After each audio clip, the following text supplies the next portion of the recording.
साथीहरू के भन्न मन लागिरहेको छ भने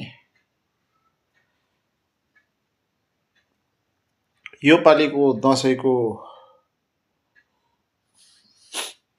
जुन चाहिँ भलपैह्रो आयो यसले सायद जति पनि जानकार व्यक्तिहरू हुनुहुन्छ 60को दशकमा जन्मनु भएको व्यक्तित्वहरू हुनुहुन्छ उहाँहरूलाई चाहिँ 68को भलपैह्रोको सेम याद आयो भनेर भन्नुहुन्छ है। यसमा अब एकदमै दुःख लाग्यो, कतिले ज्यान गुमाए, कतिको घर धन सम्पत्ति नष्ट भएर गयो। अब धन सम्पत्ति घर त बनिएला, तर जसका ज्यान गए उनीहरूको अब एकदमै यो क्षतिपूरण नहुने खालको एउटा क्षति हो, यसरी बुझ्छौँ हामी। यसमा अब सम्पूर्ण छिमेकी, गाउँ घर,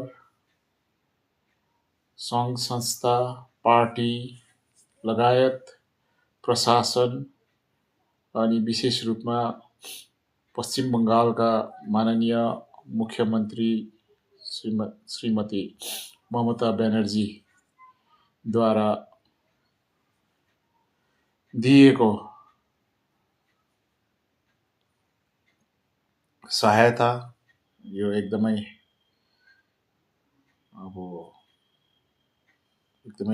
राम्रो छ र सराहनीय छ। यसलाई यसै भन्नुपर्छ र धन्यवाद पनि दिनुपर्छ उहाँलाई र सम्पूर्ण हाम्रा छरछिमेकी साथीभाइ जसले यस आपदामा सहायता गर्नुभयो, सङ्घ संस्था पार्टी सबैलाई धन्यवाद दिँदै के भन्न चाहन्छु भने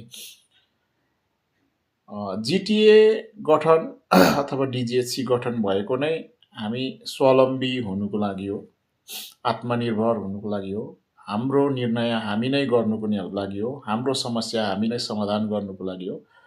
तर बिस्तारै बिस्तारै हाम्रो मान्छेहरूले, हामीले नेता मानेको नेता बनाउँदा व्यक्तिहरूले बिस्तारै के बुझेछ भन्दाखेरि सानो सानो कुरोको निम्ति पनि कोलकाता मुखी हुनुपर्छ भन्ने कुरो उल्टा बुझेछन्।